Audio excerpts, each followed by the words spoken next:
Hello, friends. If you are regular listeners to this podcast, you know that we believe pretty much every conversation we have here is an important one.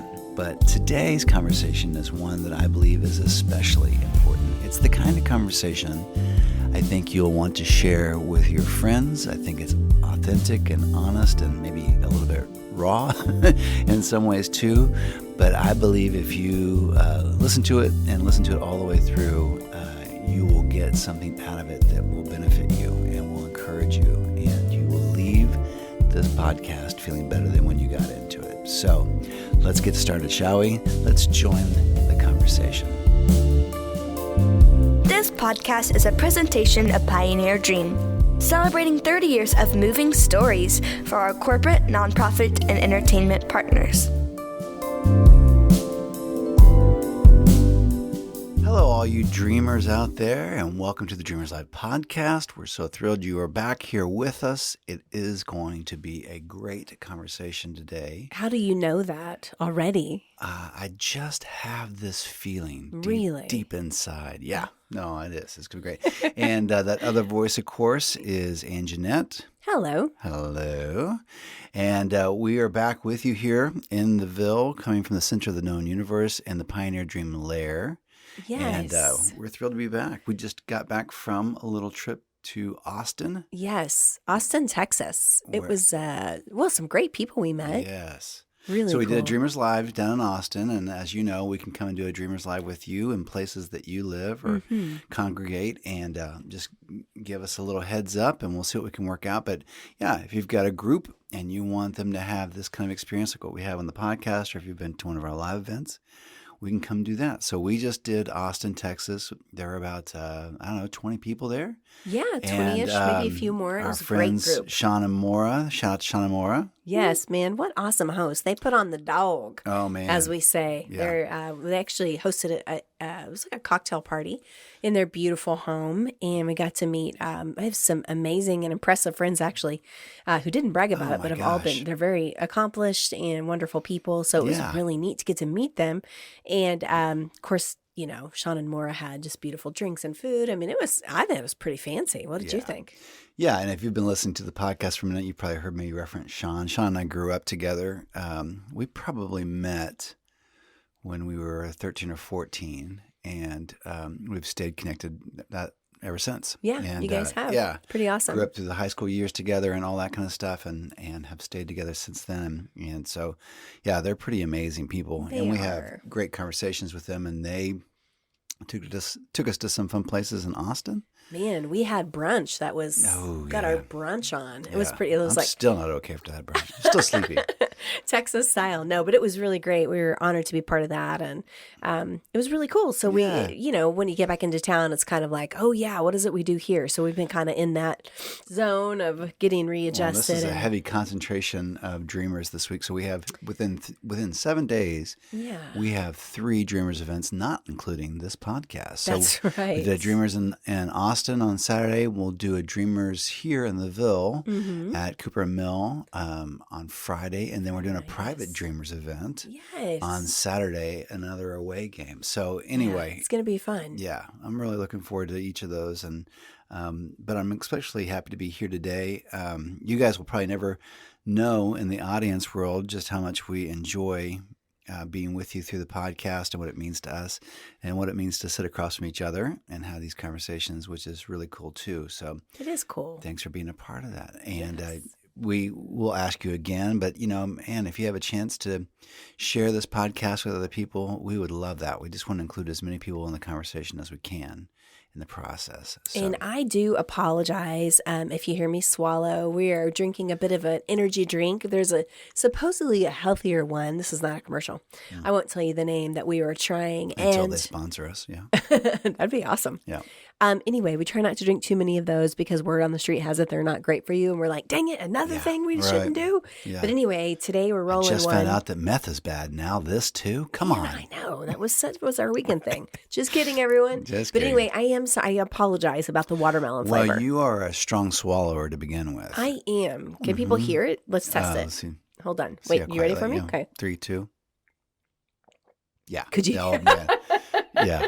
They could hear you if they're not listening to the podcast. Okay, So, well, I'm okay. sorry. Yeah. And I picked out the flavors and I thought, oh, I don't know, watermelon, that sounds refreshing. It's not. Kind of like a Jolly Rancher. No, but it's not. It's no. not refreshing. Anyway, I'm sorry. It's but all good. I do feel perky.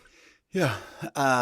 Hey, so on today's episode, I'll just tell you that this morning we had a morning, It was. and it wasn't so much the events of the morning.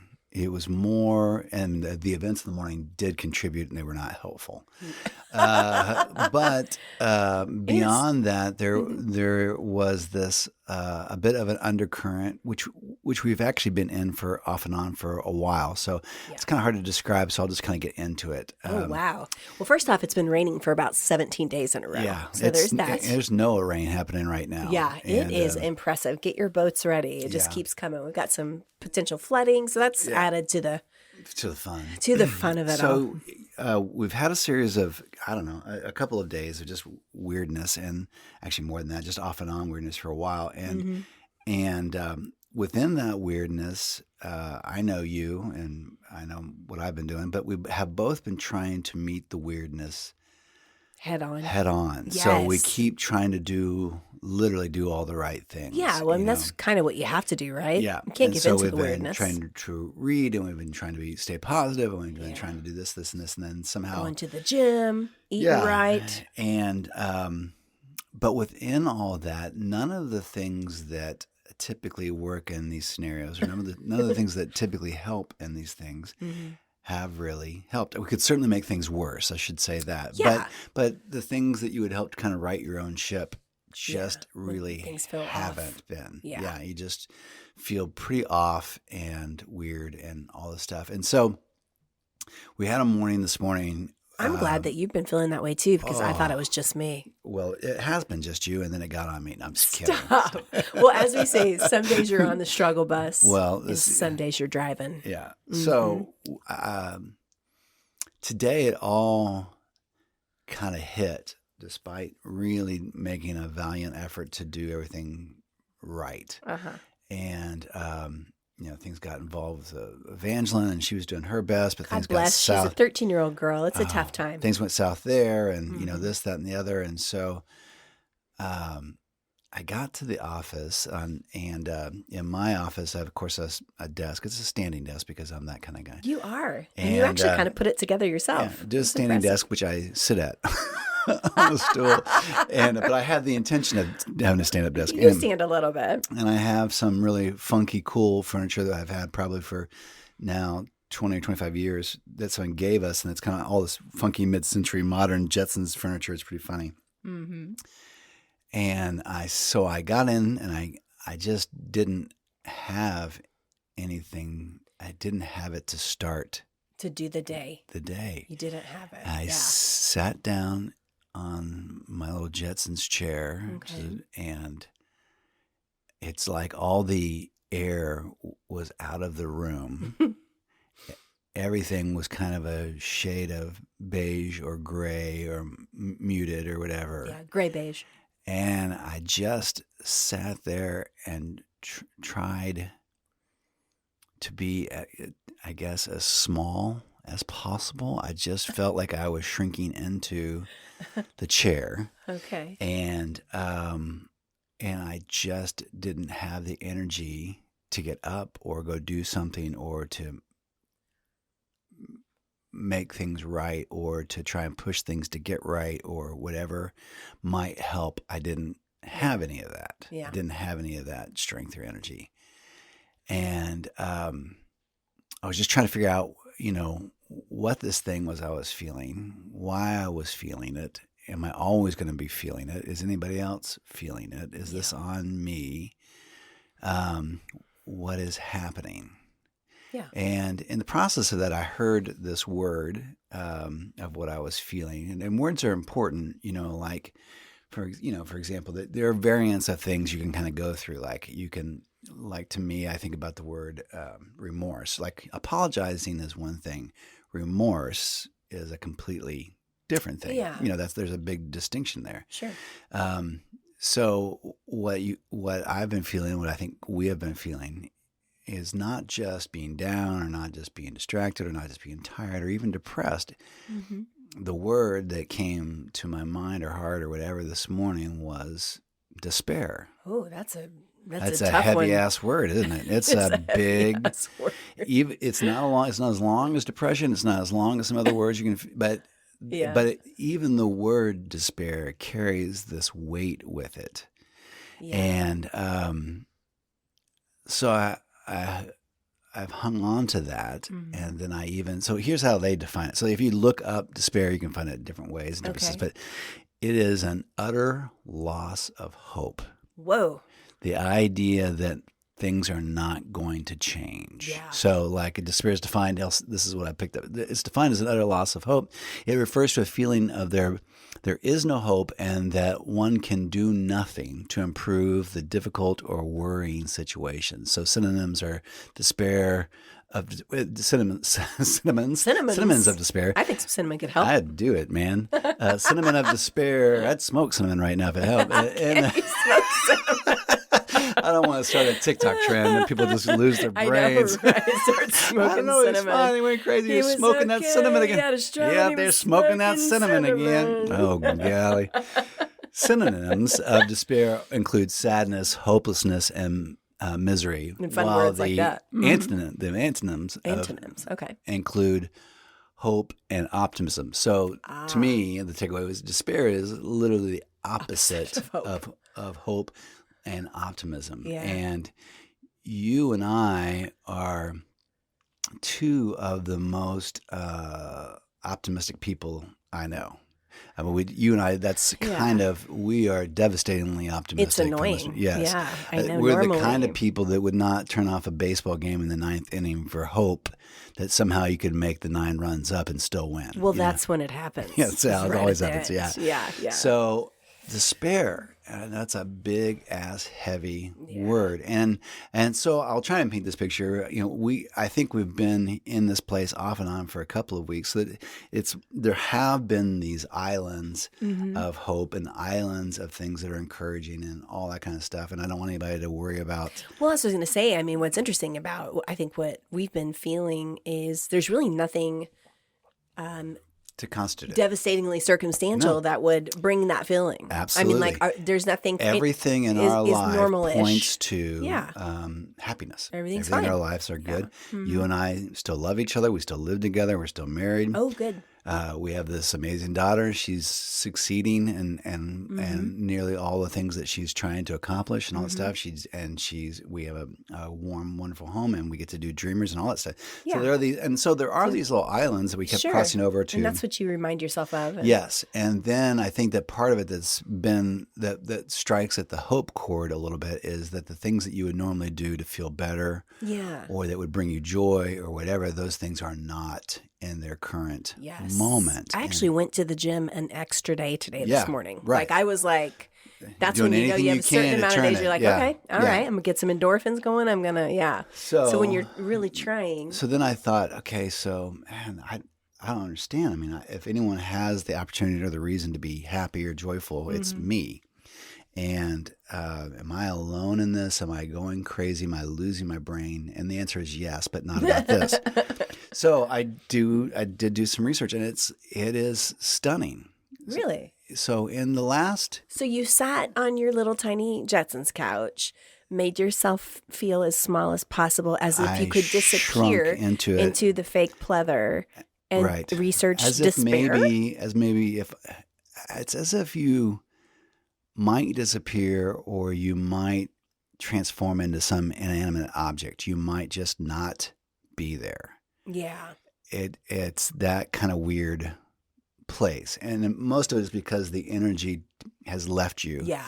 When hope leaves you, or the sense of hope leaves you, you become, it makes you lethargic. It makes you not want to move or do or be or, and all that kind of stuff. And then, of course, as you get into stuff with Dreamers, you also feel like a hypocrite because you're trying to encourage people to do good things and all this kind of stuff. And you're Welcome to my world every time. Yes. I'm not really great at this, but we're going to tell you some things that we're trying. Yeah. So it turns out that I am not alone in any of this. Okay. So just doing research and stuff like that, there's essentially like a despair epidemic that has been essentially ever increasing. Really? For the last 2 decades, has gotten starkly worse in the last 5 years.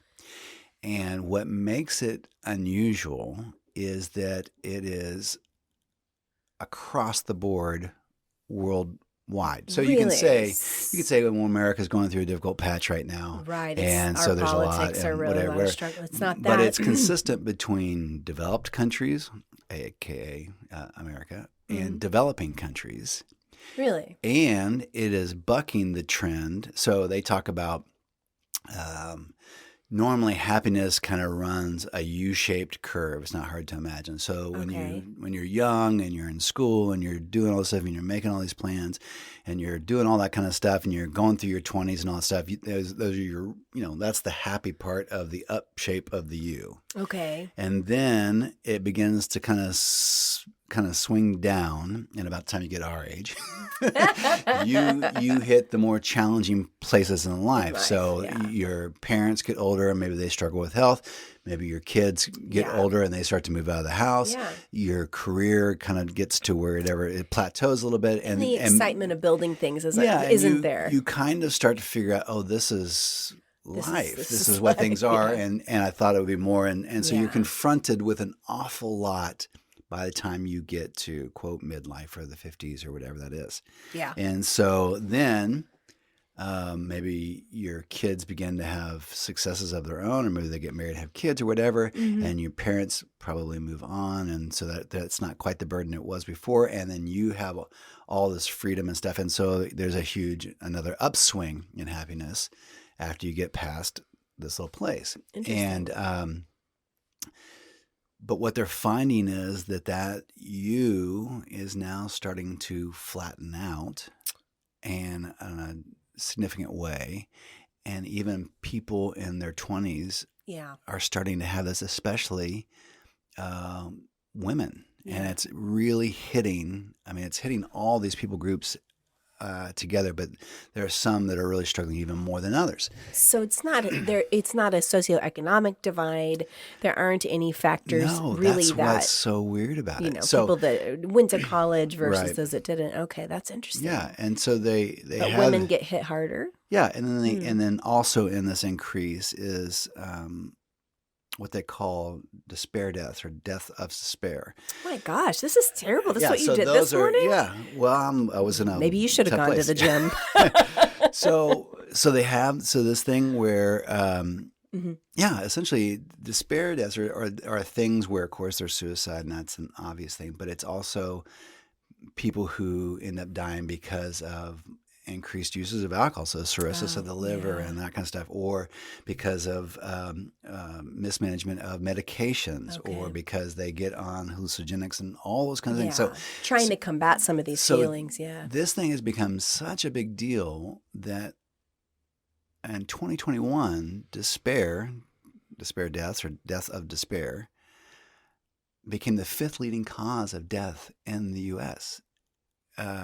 And that's remarkable. So you think about all the cancers, you think about all the things that you can die from.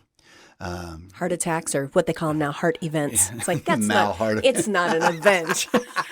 No, it's the whole thing. Event. Yeah, it's the whole thing. It's like when we do the medication. It's not just bad. It's the whole thing. Our favorite's when you're watching a commercial and it's like, this medication could help with psoriasis, side effects of coughing, being sad, despair, and death. And you look at me and you go, okay, you said death is not a side effect. It's the you whole said effect. Death is the effect. It's the whole effect.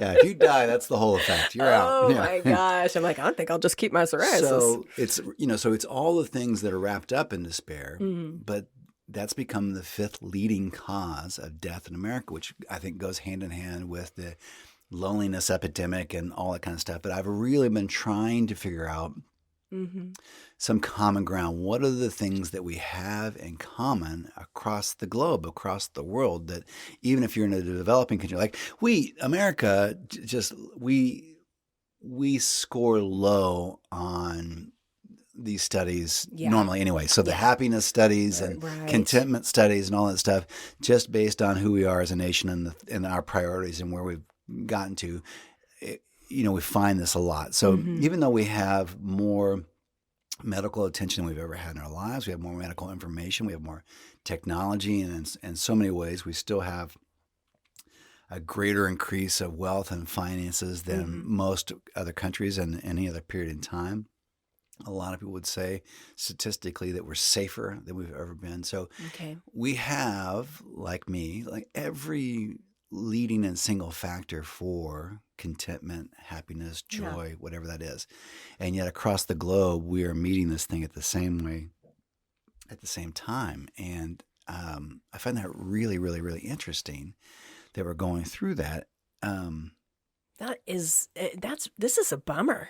It is. Yeah. No, but I'm like, what are we going to do? Right. So I think that's an interesting thing. I think that's an interesting question. Well, first off, knowing you're not alone always makes you feel better. That was key. So did you probably see that and you were like, oh, good, it's not just me. So as we like to say, yes, you are on the struggle bus. The good news is the seats are full. It's totally full. And I was driving. You are not alone. So there is something about essentially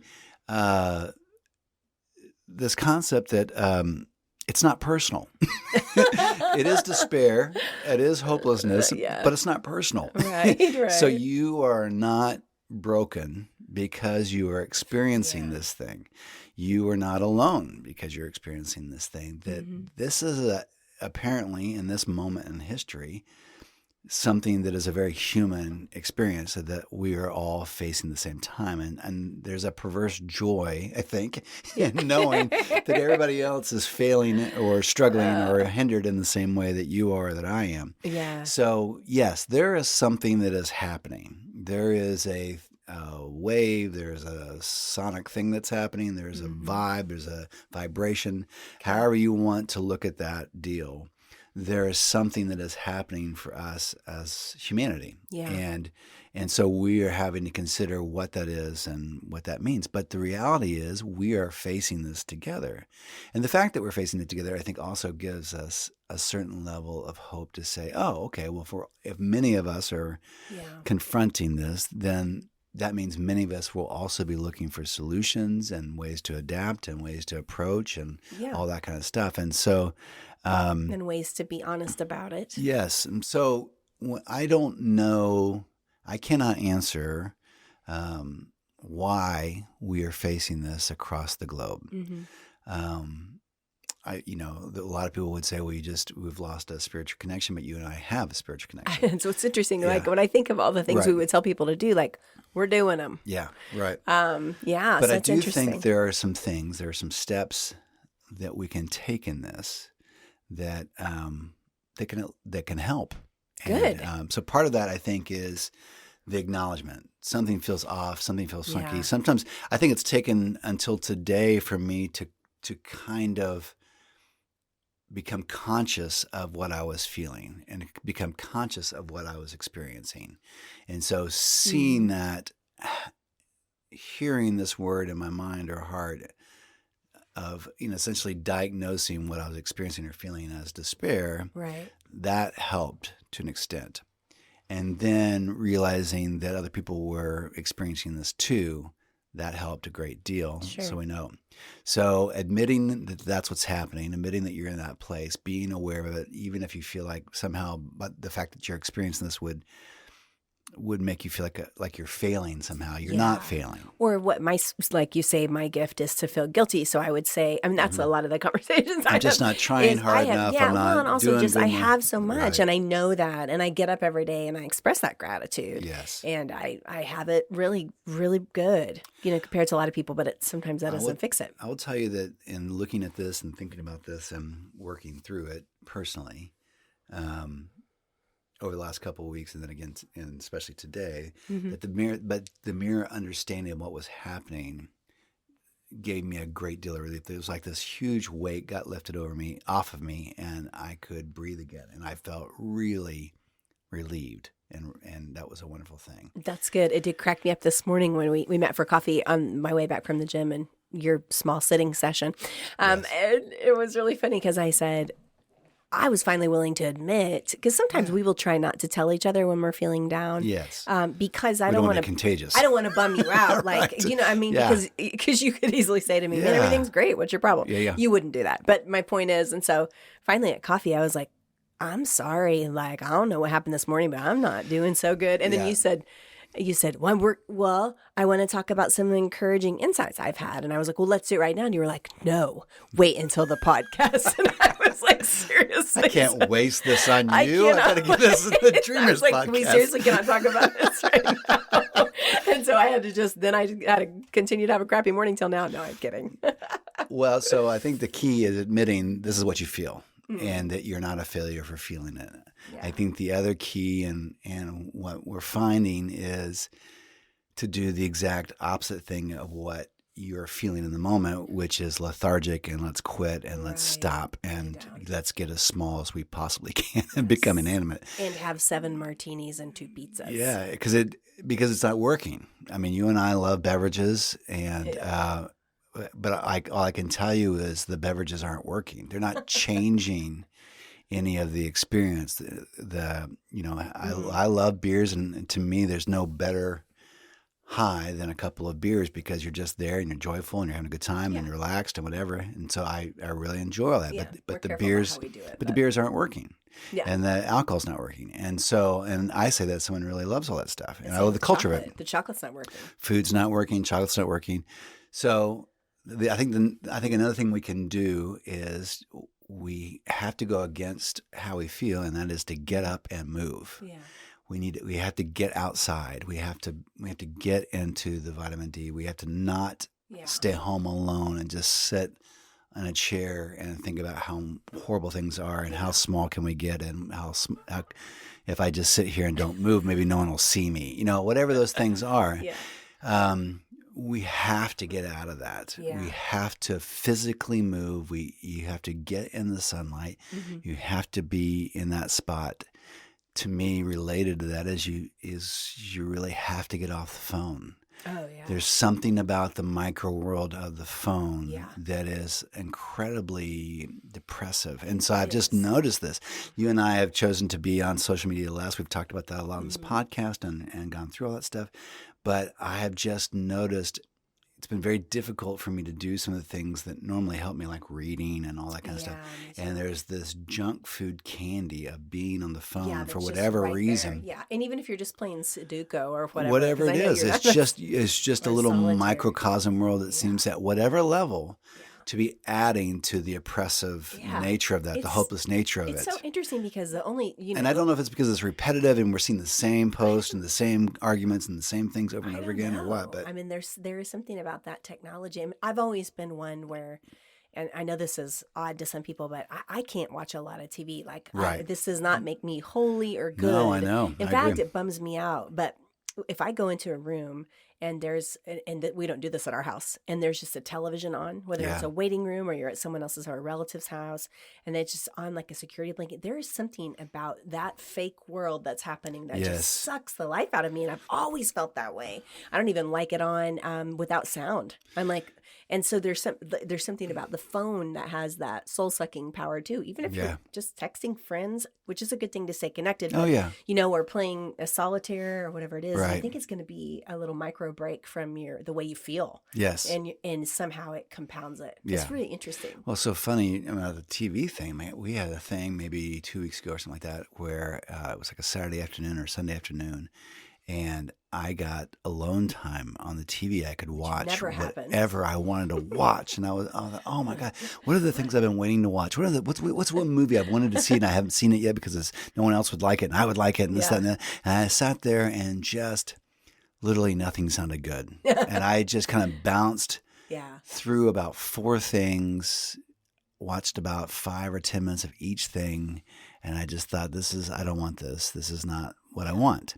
And like I confessed to you, like 2 weeks ago, It was a Sunday afternoon, and we love Sundays because it's like a true rest day for us. We try to see no one if it's at all possible. We do all this stuff, and I was so out of sorts that it was maybe the one time in my entire life I just wanted Sunday to be over. Wow. I just was hoping for some glimpse of a routine that would help me to feel good or normal or whatever, instead of the way I was feeling in that time. And so, the little micro world. So I think that, things you can do to help in this thing is to be honest. This is the way I'm feeling. This is what I'm experiencing. Knowing that it's not personal. Yeah. You're not alone. What do you suggest being honest with? I guess people think I think you want to be honest with yourself first. Oh, yeah. I'm really feeling like and crap. not trying to pep talk your way out of stuff or, Okay. I think the thing about getting outside, taking a walk, doing something physical, getting those endorphins is critical. Yeah. Getting off your phone, getting off of screens, getting off of laptops for a while, go do physical things. We all have to be on screens, and that's fine, but just get on, That's interesting. Anne Lamott's husband, I can't remember his name. I was just listening to an interview with Anne Lamott. Some of you guys would know her. She's a pretty amazing writer and sort of spiritualist. Is that a term? I guess so. Anyway, she married a guy, and he kind of does the same kind of stuff from a different perspective. But he says, anything good and beautiful in the world, 80% of anything good and beautiful in the world is accessible with a 10-minute walk. That's so true. And so that's an interesting thing to think about. I mean, just the idea that you would be feeling that way, but if you went and took a stroll, you're going to see somebody that There's some combination of sweet, a mom and a son, having a nice time riding their bikes or whatever, but something that reminds you. There's some combination of the vitamin D from being outside in the sunlight, the endorphins that come from actually physically moving your body and even getting your heart rate to increase a little bit, and the potential of actually seeing other people. Yeah. All those things at one time. I think that's a lot of it. Maybe we need to just schedule some daily coffees. Yeah.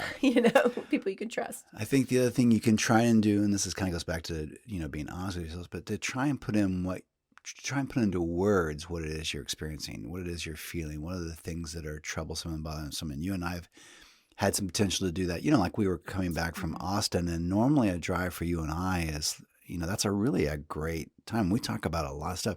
Yeah. A lot of talk about memories. This podcast and stuff are, in a lot of ways the result of drives. Yeah. And it's, it's quiet for us. Evangeline wasn't with us, so we could talk about, all kinds of things. We could talk about her. And we really had nothing to say. And not only that, but we couldn't find anything. Like there was no music felt drive. Right. No podcast was entertaining. We put on a comedy station for a while, and it was just like, golly, none of this is really working. So I think that idea of being able to put those things into words to someone, that's really, really important. I think another thing you can do is know that this really is a worldwide thing that is happening. Doesn't mean it's going to be forever. Doesn't mean we're always going to go through it. But hopefully it's seasonal. Yeah. But, part of that is because that's going on, then we need to cut other people's slack. Yeah.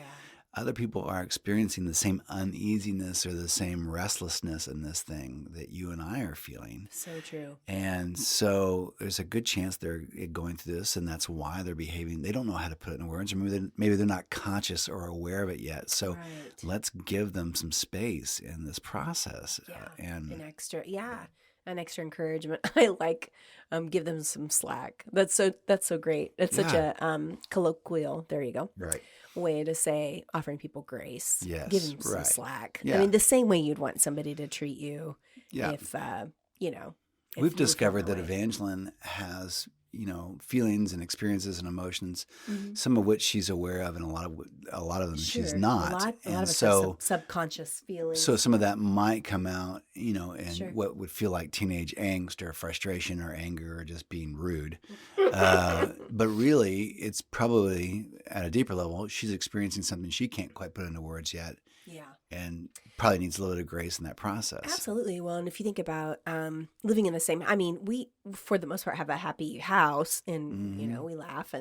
But when we're going through these patches of this despairing, I think that so many people are feeling, kids can sense that. They're probably struggling with it on their own. And it's a lot of times reflected. They can tell when we're not when things aren't quite right. Yeah. And so, so maybe even being honest with your kids, it's a tough time in the world right now. There's a lot going on, and I'm sure we'll get it figured out. But, yes, the things you're struggling with, a lot of people are struggling with. Yeah. And maybe even just being honest with the people we're living with, yes, could help. I think that's another big part of it. I mean, the reality is we are still so much better together than we are alone.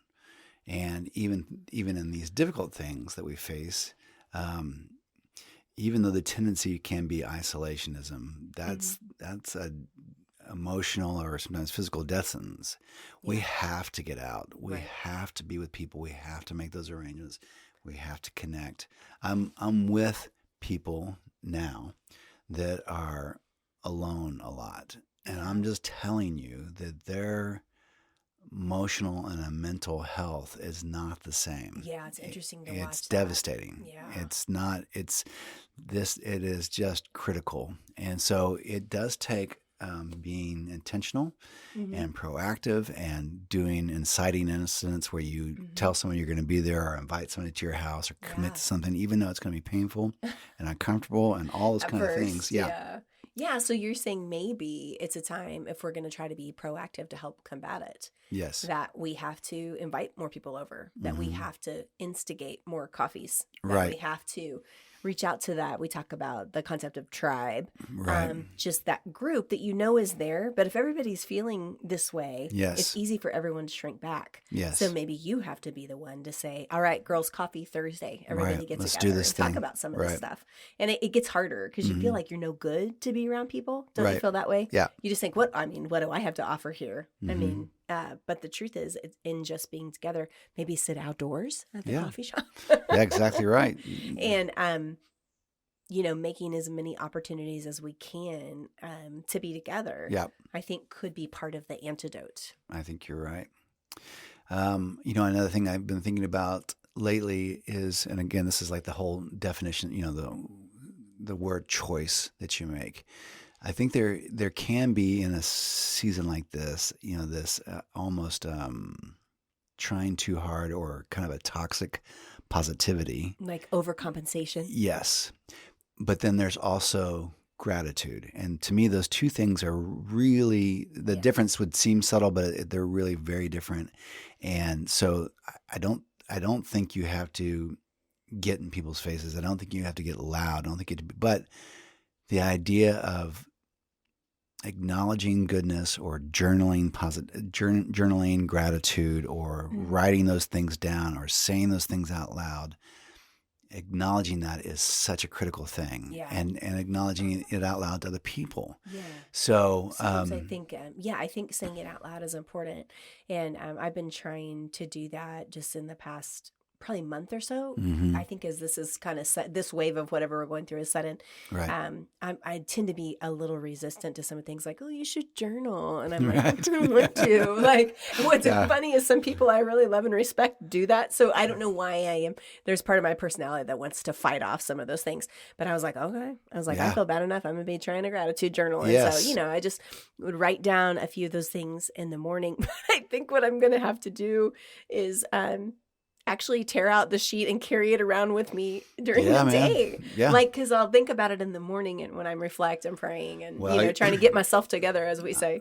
But maybe I need to carry it around and be like, hey, everyone, these are my things I'm thankful for today. I learned this lesson from your dad a long, long time ago. He would get index cards. Right. And if there was something that some truth, something, some understanding, some moment that he really wanted to hold on to or incorporate into his life or whatever, he would literally write that down, a keyword or the phrase itself or whatever. And he would just take this little index card and it went with him everywhere he went. So if he was driving the car, it went on the passenger seat. If he was at the office, it went on his desk. It was with his wallet, and so, we have done that on multiple occasions, but it's such a helpful thing. Yeah. Sometimes he would take sticky notes and you'd see him on the kitchen cabinet. it would be like faith over fear. Yeah. It'd be like, I'm just trying to get some cereal. Or whatever so it was. So there is milk or there's not milk. or just say love. And I'm like, that's not making dinner. But, yeah. But that's it. Maybe it's just being forthright with those things with people. I think another thing you can do is there is something about, there are some things about routine that are incredibly helpful. And it just, it's like that Sunday when I just needed it to be over so I could get back to my routine. Yeah. But then there's also something about breaking a pattern or breaking that up a little bit that's really important occasionally. Yeah. And you have to find these things out for yourself. But if there's a burden to just doing the same thing over and over and over again, going the same route to work or school or whatever, eating the same things, meeting in the same places, doing all that, there can be a freshness and a help to just breaking that pattern. Just to change it up. Yeah, for sure. To move Taco Tuesday to Thursday instead. Oh, don't you mess with Taco Tuesday now. Or, to not have roast beef on Wednesday or whatever it is. Or to not go to the same restaurant over and over and over again, or the same coffee shop over and over, or sit in the same place, or order the same thing, or do whatever it is. You may see some different people and have an interesting conversation. Just the freshness of that can be, the best possible way, jarring. It can interrupt the cycle in that pattern, and so I think breaking that thing up is kind of important. You know? I think so too. I think these are good things, and I think, I don't know, maybe we need to start doing more of them, and then should we report back? Maybe. Is that it? Be like, hey. Yeah. And, above all. We tried this and we're feeling a little better. I think above all else, I think that, if you get to this place, that is to get help. If you find that talking with friends or, those kinds of conversations are helpful, but not enough, then by all means, we should be meeting with counselors and people who can kind of add some steps into our lives. See the patterns. But there's something so relieving, so freeing, so helpful, and just talking about these things. Yeah. And so I knew the moment I had looked at some of the stuff and kind of came to some awareness that was like this big burden got off me. I mean, just the idea that I wasn't alone and that I wasn't just going crazy. I wasn't just in a bad patch. I wasn't just struggling with, depression. All those things are so real.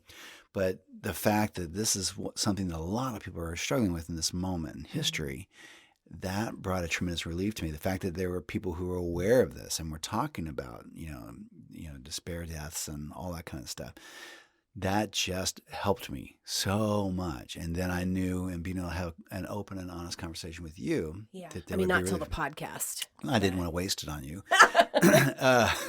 But even now, I think there is a lighter feeling in this moment than there was when we started, and there's a freshness to it. Okay, well, this is here, this is happening, and I have some steps I can take that will make things better. And it's not just me going crazy, but this is happening, and I'm not failing because I'm feeling this thing, or not trying hard enough, or whatever it is. That's just part of it. And so I can, and I can also do things like, speak out loud to myself and tell when those weird thoughts come in, I can just say no. Nope. That's right. Nope. I am one of the things that can sometimes bring me some relief is just to play music like to sit down at the piano. And that's a place for me of the reflection, and sometimes it's prayerful, and sometimes it's just the release of actually playing that. And so this morning I had scheduled, I try to work on some music on Wednesdays, and I had scheduled some time, but I really had to make myself do that. And I know that it is often really helpful. Yes. But, when you're feeling so, feeling that despair and feeling so low, it's hard to do that. But I think that's another thing that we can do is some of us know those things that can help.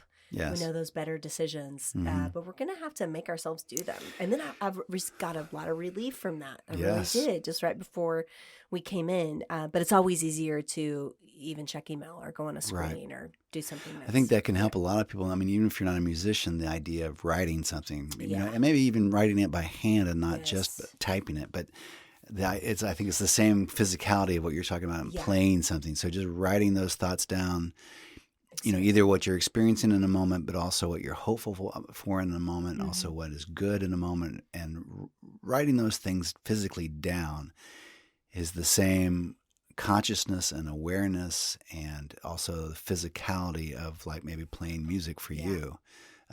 That's really helpful in that process. Definitely. And we may need to help the people that we love be accountable with those things. I think that's it. You told me, you said, put your phone down, and I wasn't on Facebook, but we had a group text, so I was replying, and you said, you're supposed to be working on music, put your phone down. And I was like, shut it. And but now more than ever, we need to be checking on other people. Yeah. Now more than ever, we need to be staying connected and doing that, physically. And if you can't do it physically, then that's a good use of the phones, to text someone or to call someone or do whatever. But it's really, really important in that process. Yeah. That's good. So we'll get through this. I have to tell this funny story on the way out. Okay. So you and I were meeting for coffee this morning, and the coffee shop's just like a block and a half away.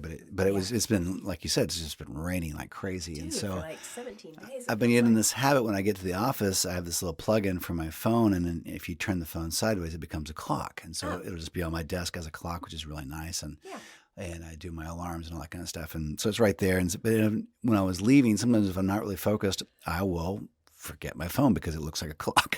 So that's great. I grabbed my stuff. I headed to the coffee shop, and I realized as I get there to pay, I don't have my phone, which is normally how I pay for that stuff. Right. And I thought, oh, crap. And do I go back? And it was just raining. I thought, no, I'll be right. And I knew that I would be there, minutes before you were going to be there. So Are you saying that I was running behind? I'm not. What? So I'm sitting there at the bar at the coffee shop, and I don't have a phone. Right. And I don't have a book or a magazine or a journal or anything else. It's just me and a coffee cup and a window. Well, and you were wearing a black hoodie.